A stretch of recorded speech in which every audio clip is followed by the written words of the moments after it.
Bonsoir à toutes et à tous. Bienvenue parmi nous, bienvenue au wagon, que vous soyez derrière votre ordinateur en train de visionner une vidéo, que ce soit chez vous ou ailleurs, et bienvenue à ceux qui sont sur place, nos élèves, nos professeurs assistants.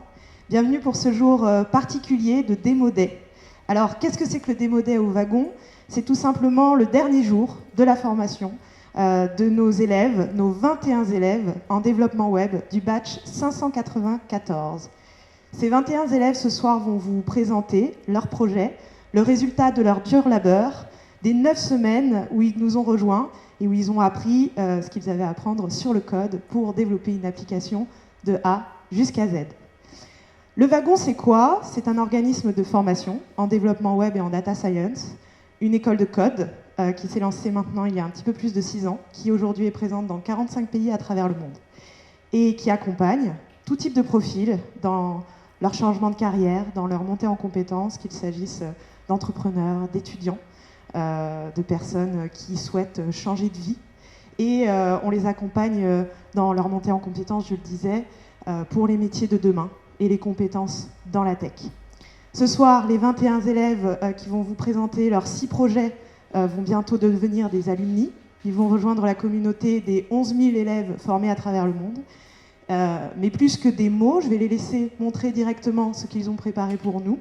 Je vais les laisser vous montrer ce qu'ils ont fait sur les 10 derniers jours de leur formation, alors qu'il y a encore 2 mois et demi, ils ne savaient pas coder une seule ligne de code. Je vous propose d'accueillir tout de suite Flore, Lisa et Steven pour le projet Woodstock.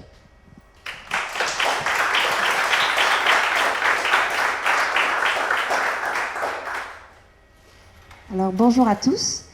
Pour vous présenter le projet Woodstock, je vais me mettre dans la peau de Frédéric. Je suis un homme, j'ai 35 ans et je vis à Bordeaux. Et je viens juste d'aménager dans mon nouvel appartement et je souhaiterais avoir un meuble, une table plus précisément, pour ma salle à manger. Je n'ai pas envie d'aller dans une grande enseigne pour avoir un meuble qui ressemble à tous les autres. J'aimerais quelque chose qui soit personnalisé, qui réponde à mes goûts et à mes contraintes. Je vais donc visiter le site Woodstock. Et là, je comprends que la promesse de ce site, qui me permet de créer mon objet en le modélisant et ensuite de confier la réalisation de cet objet à un artisan. Intriguée par cette proposition, je vais donc me lancer et je choisis de concevoir une table.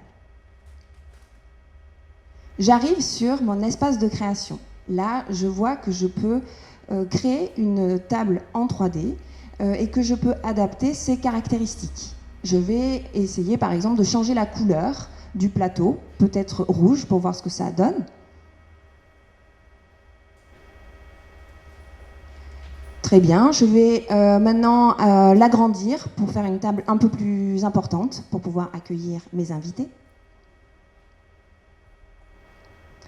Je vais revenir au final sur le bleu qui me plaisait bien. Je vois que je peux voir la table sous toutes ses coutures. Je peux jouer avec la modélisation.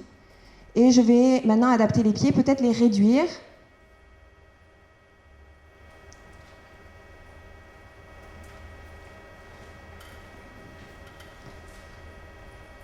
C'est un peu trop bas, donc je vais repartir sur la longueur que j'avais déjà définie. Et puis je vais les passer en blanc. Je ne suis pas encore sûre de passer à l'achat avec ce modèle. J'ai besoin d'un peu de temps pour réfléchir. Je vais donc enregistrer cet objet. Et je vais voir si le site Woodstock me propose plutôt des inspirations, des objets qui ont déjà été réalisés, et partir de ces exemples pour créer le mien. Là, je vois sur la plateforme différentes propositions. Je vais choisir la table valise qui, en termes de forme, convient à ce que je recherche. Là, je peux découvrir ses caractéristiques en détail. Je pars de ce modèle et je retrouve ma 3D, avec cette fois la 3D qui correspond exactement à la 3D valise.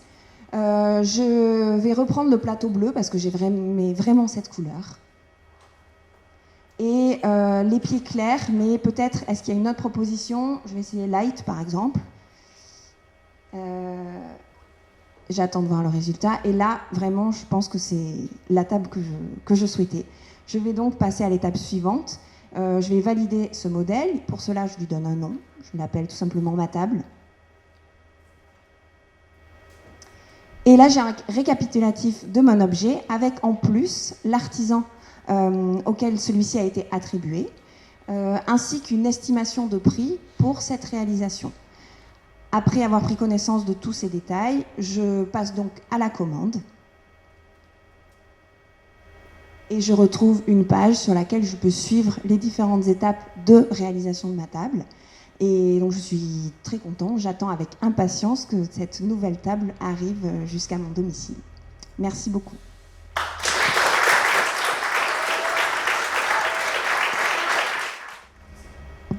Merci beaucoup à tous les trois pour cette belle présentation et cette belle application qui parlait de matières nobles. On va continuer sur la thématique des matières en découvrant l'application R3 que va nous présenter Kylian avec Valentina et Soraya.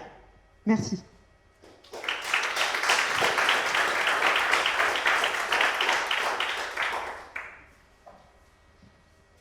Bonsoir à tous, je m'appelle Kylian, je suis conseiller municipal sur la commune de Sainte-Eulalie.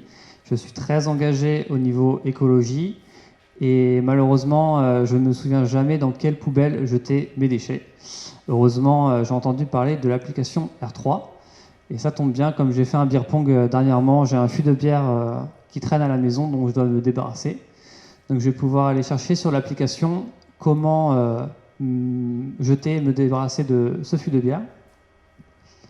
D'accord, donc le fût de bière est 100% recyclable, donc je vais pouvoir le mettre dans la poubelle verte.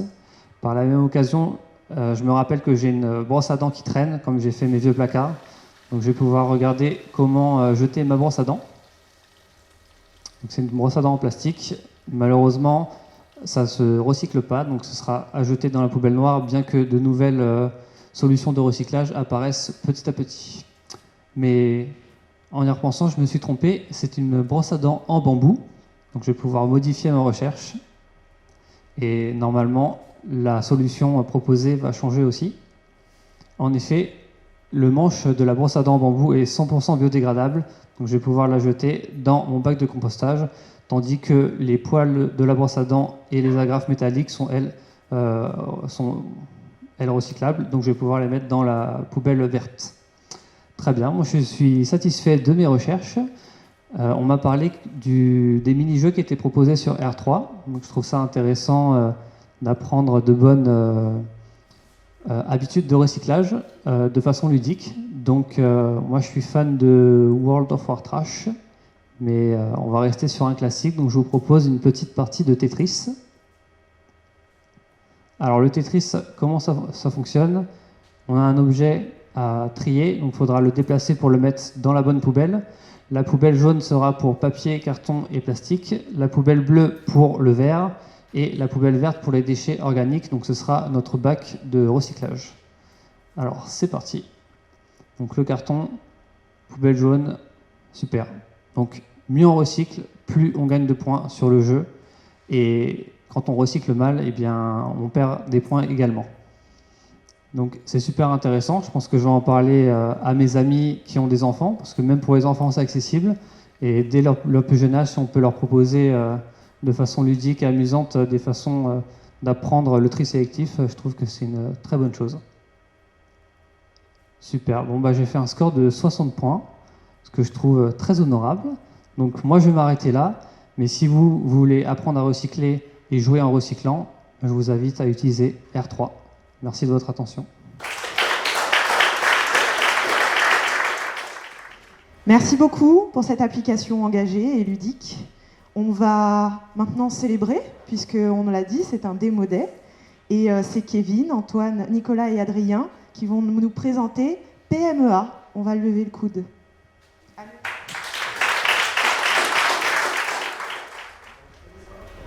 Bonsoir. Merci de m'avoir invité à votre soirée. Je vois que ça a l'air sympa, mais vous n'avez pas trop l'air de vous éclater. Hein. Vous êtes tous scotchés à vos téléphones portables. Ça a l'air un peu ennuyeux. Donc j'aimerais vous proposer une petite partie de PMEA. Je ne sais pas si vous connaissez. Hein. Vous connaissez pas? Bon. C'est super. C'est une petite application J'ai découvert ça récemment avec des potes. Ça s'appelle Paris mutualisé entre amis. Vous allez sur pmea.club et je vais vous inviter à me rejoindre. Je vais créer une partie tout de suite. Et ça va générer un code que je vais vous envoyer. Ici, le 5194. Et vous allez pouvoir me rejoindre. Super. Donc là, je vais lancer la partie. Et en fait, le principe de PMEA, c'est quoi? C'est de parier des gorgées de boissons de votre choix sur des courses hippiques. Alors pour ça, je vais appuyer sur Start.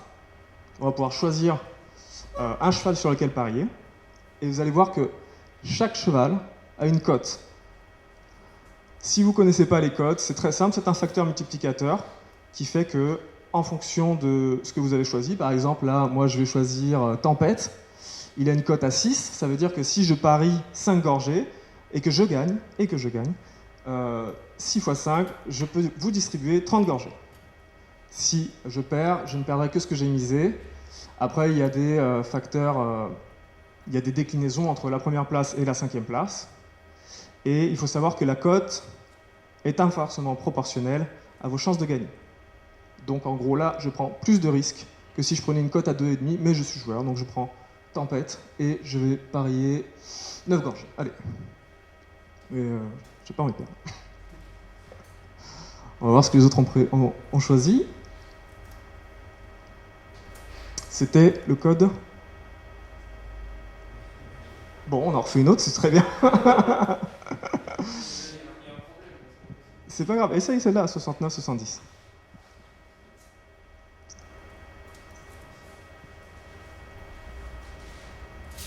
Bon, vous avez compris le principe du jeu, hein, normalement. On choisit un cheval, on choisit une cote, un nombre de gorges. Dès que Nico arrive, on va pouvoir enchaîner, vous en faites pas.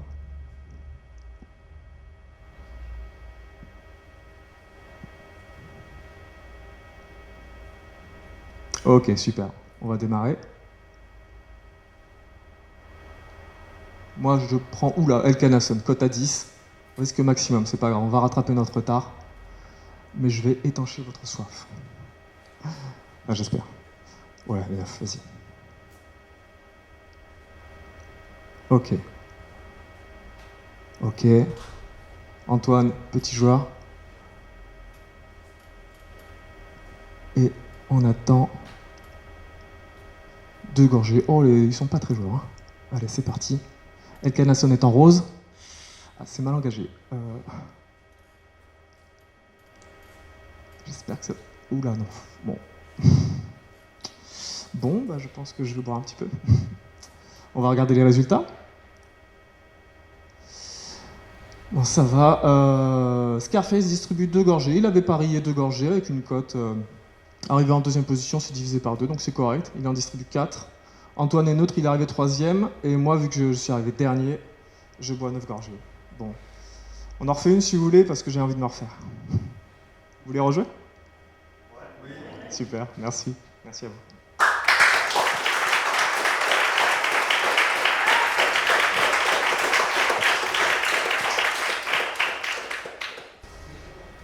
Merci beaucoup, les garçons, pour ce moment de détente. Maintenant qu'on a célébré, on pourrait planifier des trucs, je sais pas, un week-end, quelque chose. On n'a qu'à le faire avec Léa, Nathalie et Alexandre. Et Even Peak, qu'est-ce que vous en dites? Allez, on les accueille.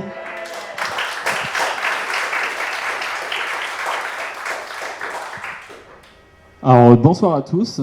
Moi, je m'appelle Alexandre et j'ai une petite habitude, c'est que j'aime bien planifier mes journées à l'avance. Et c'est vrai que c'est pas toujours évident de savoir ce qu'on a envie de faire dans une journée. Et ça peut être un peu fastidieux de chercher sur Internet pendant assez longtemps des activités à faire pour le week-end, etc. Et on m'a parlé de l'application Evenpeak, qui apparemment me permet de trouver assez rapidement et de façon efficace des activités à effectuer pendant mes week-ends. Donc du coup, je vais tout de suite aller sur le site et rentrer l'adresse de Bordeaux, parce que moi j'habite à Bordeaux. Et du coup, comme j'ai pas très envie de m'éloigner, d'aller très loin, je vais saisir un rayon d'une dizaine de kilomètres. Et je vais faire la recherche du coup pour ce week-end, pour voir un petit peu ce que le site a à me proposer en termes d'activité. Donc je vais effectuer la recherche. Et là, je vois que le site me propose une liste d'activités en fonction des informations que j'ai rentrées précédemment. Moi, je suis quelqu'un d'assez sportif, donc je vois qu'il y a une catégorie sport. Donc je vais aller regarder un petit peu ce qu'on a à me proposer là-dedans. Et puis, je vais descendre un petit peu. Et là, je vois un bum game. Ça peut être intéressant à faire. Donc je vais regarder un petit peu les informations sur cette activité. Donc là, j'ai bien une carte qui me permet de voir plus de détails sur l'activité, notamment sa durée et son coût moyen. Et je peux, si je veux vraiment des informations complémentaires, aller directement visiter leur site. Mais là, pour le moment, on va se contenter d'ajouter cette activité à ma liste de souhaits. Et on va continuer un petit peu les recherches, histoire de remplir un peu nos activités avec quelques envies. Et en regardant le bum game, je me suis aperçu qu'il y avait un petit lancer de haches en bas. Donc ça peut être intéressant d'apprendre à lancer des haches. Donc je vais ajouter ça aussi à ma liste de souhaits. Et puis j'aime bien la gastronomie, donc je vais aller voir un petit peu ce qu'ils ont à me proposer dans la gastronomie. Et là, je vois en bas, là, il y a quelque chose qui paraît être intéressant. Vin et fromage, donc sûrement une petite formation gastronomique avec peut-être une dégustation. Donc je vais ajouter ça également. C'est plutôt cool. Et puis dans la foulée, j'ai vu qu'il y avait une petite balade aérienne. Donc ça aussi, je vais le prendre.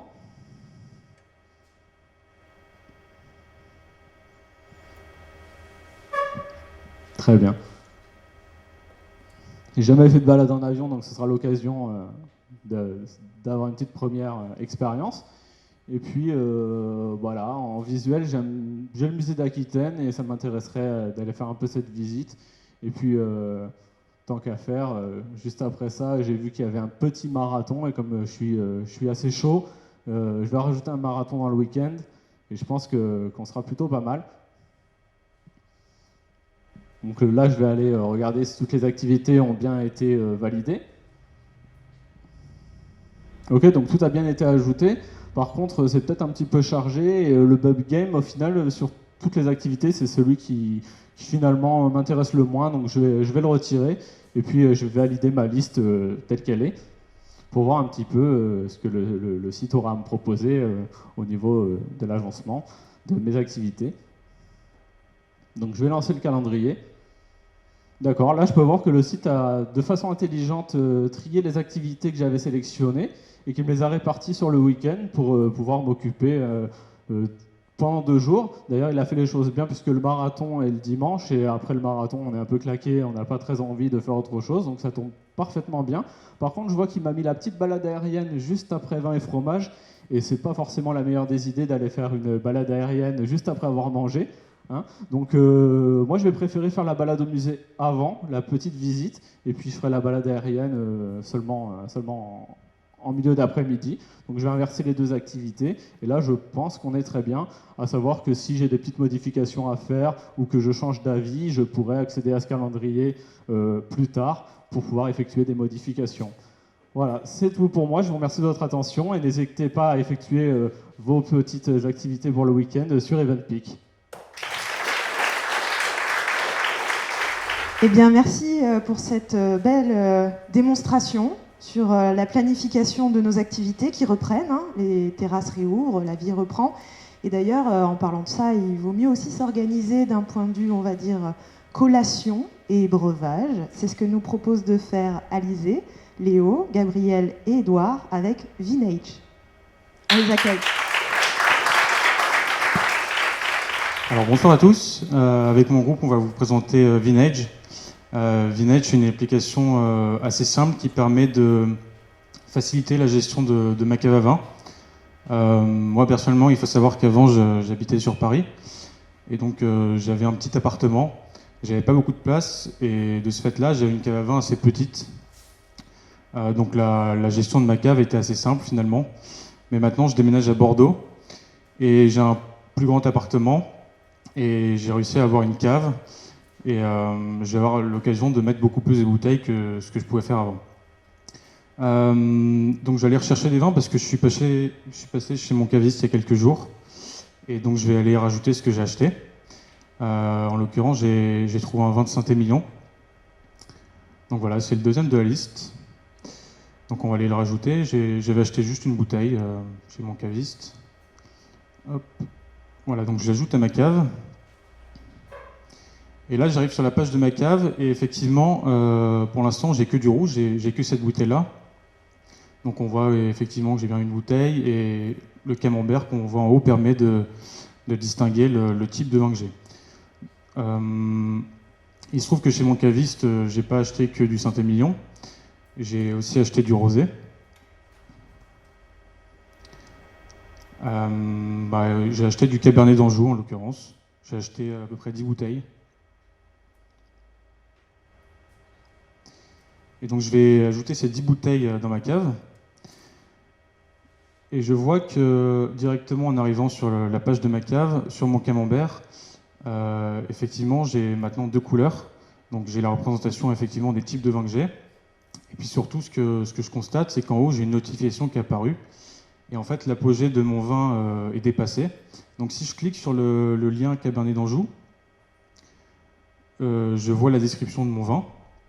Donc en descendant, je vois l'année, l'apogée. Donc effectivement, l'apogée, c'est bien cette année. Donc c'est maintenant, il faut le boire. J'ai une description, j'ai la température pour la meilleure consommation, j'ai les cépages. Et également, il va me proposer des plats avec lesquels je peux associer cette bouteille. Donc là, en l'occurrence, ce sera un dessert aux fruits, par exemple. Donc si j'ai un repas prochainement avec une tarte aux fraises, par exemple, je pourrais la consommer. Donc je vais retourner dans ma cave un petit moment. Et je me rappelle que j'ai acheté aussi, pour une soirée qui arrive bientôt, 50 bouteilles de Ruinart. Donc pareil, on va aller les mettre. On va les mettre tout ça à jour. Donc je vais ajouter mes 50 bouteilles pour ma petite soirée. Voilà, donc on met ça à jour, on actualise. Là, une fois de plus, mon camembert s'ajoute. Et si je ne me trompe pas, je crois que mon grand-père m'a offert une bouteille de au Médoc. Donc je vais rajouter cette dernière bouteille. Et là, je pense qu'on sera bon au niveau de ma cave. Voilà. Et là, j'ai une nouvelle notification qui est apparue à déguster. Donc là, ça veut dire que l'apogée est atteinte. C'est le meilleur moment pour boire la bouteille. Donc si j'ai une soirée là ou un dîner prochainement avec des amis, je pourrais la sortir, ce sera le meilleur moment pour la boire. Et effectivement, à côté des 62 bouteilles, j'ai bien une bouteille à son apogée, c'est le Haut-Médoc. Le problème, c'est que quand je suis allé descendre mes 50 bouteilles de Ruinart à la cave, j'ai fait une petite bêtise. J'ai renversé toutes les bouteilles de rosé, elles sont toutes cassées, donc je vais aller mettre mon stock à jour et je vais supprimer ces bouteilles, puisque malheureusement, je les ai toutes perdues. Donc j'ai plus que mes yeux pour pleurer, et on voit effectivement que mon camembert s'est mis à jour. Voilà, je vous remercie.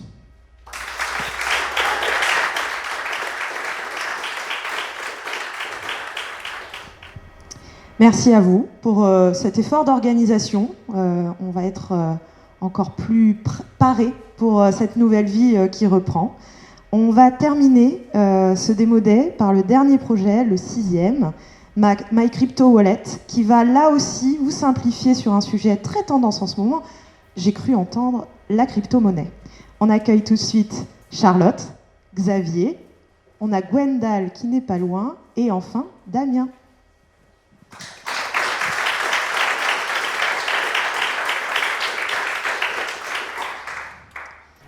Bonsoir. Je crois savoir que pas mal d'entre vous ont déjà investi dans la crypto-monnaie. Et du coup, je voulais vous parler de cette application que moi j'utilise pour gérer mes portefeuilles. Donc My Crypto Wallet, qui est une application assez sympa. Là, c'est la page d'accueil. Alors déjà, on va voir que sur cette page d'accueil, si on scrolle un peu, les développeurs nous proposent de leur offrir des cafés, de leur donner de l'argent pour leur offrir des cafés, c'est assez marrant. Bon, là, je vais aller tout de suite consulter l'état du marché, c'est ce que j'ai l'habitude de faire, pour voir rapidement quel est l'état, si c'est plutôt dans le rouge ou dans le vert. Donc, tout en haut, on a cet indicateur qui nous montre l'état psychologique du marché. Donc là, il est plutôt orange-rouge. Et puis après, on va pouvoir aller voir toutes les différentes monnaies et si elles ont baissé, augmenté dans les dernières 24 heures, ainsi que leur valeur. Voilà, donc ça me permet d'avoir une vision assez rapide. Et puis par la suite, je vais aller contrôler mes différents portfolios. Donc j'en ai un, le premier, où je vais tout de suite aller saisir une de mes dernières acquisitions. Donc là, je vais pouvoir rentrer différentes informations, la quantité, le prix d'achat, par quel billet je l'ai acheté, ainsi que la monnaie. Voilà, et donc je crée cette nouvelle acquisition. Et là, elle est bien ajoutée à mon graphique qui me donne la répartition de mes acquis sur ce portfolio. Et alors, ce qui est sympa, c'est que j'ai un autre portfolio qui est relié à un site où j'achète régulièrement des crypto-monnaies. Et là, on a pu se connecter pour récupérer directement toutes mes données sans avoir à les saisir. Donc, c'est encore plus sympa. Voilà. Et puis, oui, c'est ce qui est quand même chouette dans la possibilité de créer différents portfolios. Parce que vous allez me dire, ouais, on n'en a pas tous 50. Oui, mais moi, là, ça va me permettre de pouvoir en ajouter un pour gérer les acquisitions de mes parents qui me demandent de m'en occuper. Là, c'est aussi une fonctionnalité sympa, c'est que c'est une vision très graphique de l'ensemble des portfolios. Donc, j'ai toutes les monnaies possédées. Je vais pouvoir voir sur ces cartes les gains ou les pertes que j'ai réalisées. Donc ça, c'est vraiment une plus-value du site. Et si je tourne la carte, on voit apparaître du rouge ou du vert en temps réel, l'évolution du cours de cette monnaie. Voilà. Et puis, en général, une fois que j'ai fait ça, je vais consulter les derniers articles sur ce sujet qui vont me permettre de récupérer de l'info pour mes prochains investissements ou mes prochaines ventes. Et on peut également, entre utilisateurs, discuter de nos investissements sur le chat. Donc ça, c'est assez sympa. Bon, résultat des courses, je suis quand même assez contente de ce produit, je vous le recommande. Et là, je vais aller leur payer un petit café. Merci.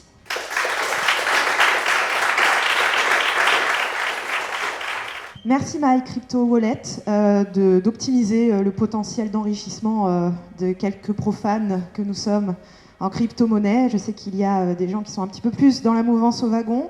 De toute façon, c'est ce qui, je crois, aura marqué l'ensemble de ce Démo Day, des choses qui sont en lien avec l'actualité.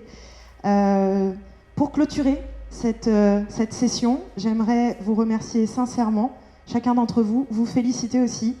Il y a encore 2 mois et demi, vous ne saviez pas coder. J'aimerais que vous mesuriez le chemin parcouru. Nous, on est très fiers de vous avoir eu parmi nous. Je pense que je parle au nom de toute l'équipe, que ce soit le staff ou l'équipe enseignante. On espère vous revoir très bientôt, revenir vers nous, nous raconter vos aventures et nous parler de ce que le wagon Bordeaux vous aura apporté. Je vous remercie une dernière fois. Je vous dis bon vent et à bientôt.